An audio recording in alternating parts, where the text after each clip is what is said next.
Let's talk a little bit about slope. Okay, slope actually goes in a couple directions, as you saw in the previous slide. Most commonly, a slope will rise or a slope will fall, right? But you'll also see you could have a flat slope, which is a horizontal line. It's a special case. Or you could have a vertical line, okay, which really has an undefined slope. But let's look at the two basic ones where slope increases or slope decreases. And you've likely seen in your math career, y equals mx plus b. If you're like me, that's kind of ingrained in your brain, right? You heard this from your teacher, y equals mx plus b, y equals mx plus b, right? So the m value, right here, let's go here, a different color. The m value in this equation represents slope, the m value. That's where we put our slope once we know our slope. Okay? Now the slope formula is very important and it's on the slide. Okay? There's multiple ways that you may have learned it. First of all, slope,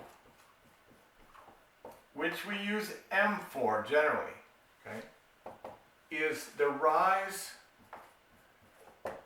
over the run. You've learned it that way. Okay? Some people, many people have also learned it as delta y over delta x. And you may be saying to yourself, what? Okay, if you haven't learned it that way, delta is actually a Greek symbol.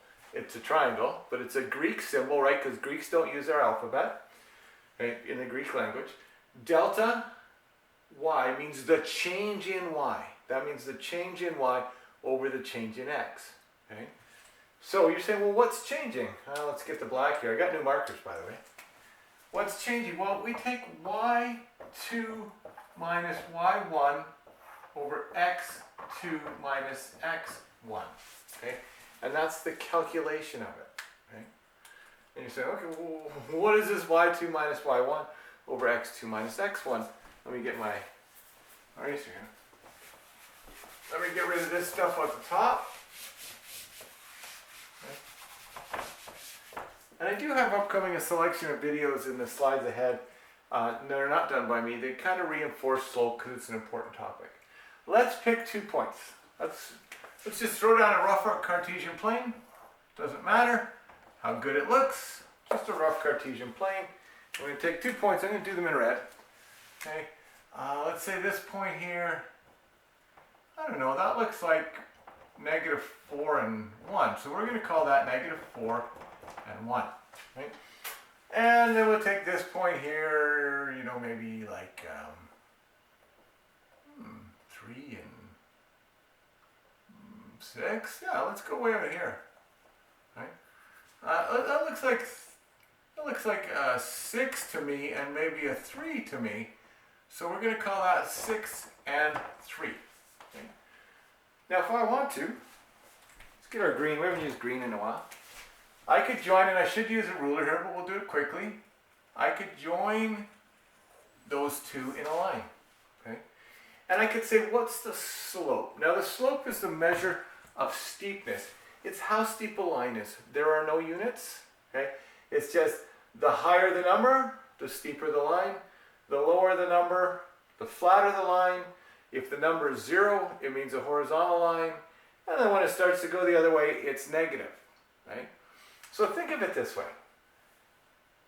The x-axis has a 0 slope. As I go up, the slope is positive, steeper and steeper and steeper. As I go down below 0, the slope is negative, and the number gets higher and higher, like -1, -2, -3, and so on. But how do I find out what it really is? Here we go. I'll take this little formula. We've learned rise over run, okay? And really, the rise is, how do I get from this point, let's use black. How do I get from this point up to this point? That's the rise. The run is, how do I get from this point across to this point? That's the run. So you can actually just count. 1, looks like 2 is the rise, and the run -4 to 6 looks like 10. Okay, so you could say, well, the rise is 2, and the run is 10. Okay. Or delta y over delta x, that just means the change, but there's no way to find the change unless we count or we use the formula. This is a lot, but you can stop and go back and you can see other videos. Okay. The formula suggests that I have 2 points. Point 1, which I think is negative 4 and 1. I can hardly see it. Negative 4 and 1. And point 2, which is 6 and 3. Okay? And it says I can put those in. I can say, well, what's the y value of point 2? Point 2, y value is 3. What's the y value? I'm subtracting here. What's the y value of point 1? Point 1, y value is 1. 3 minus 1. Same thing, x2.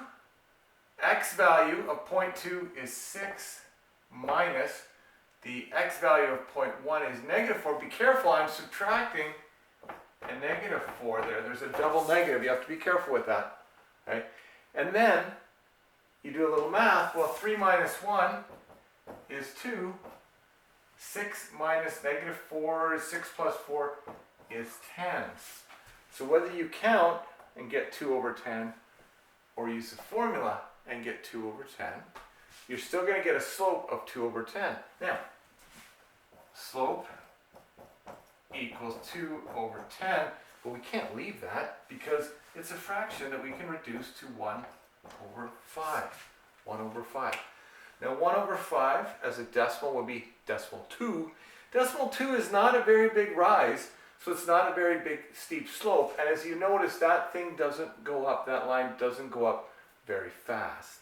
Okay, lots of little pieces there. Feel free to look at the slides, look back at the video, or in some upcoming slides I have some more videos related to slope, but it's an important topic for this week.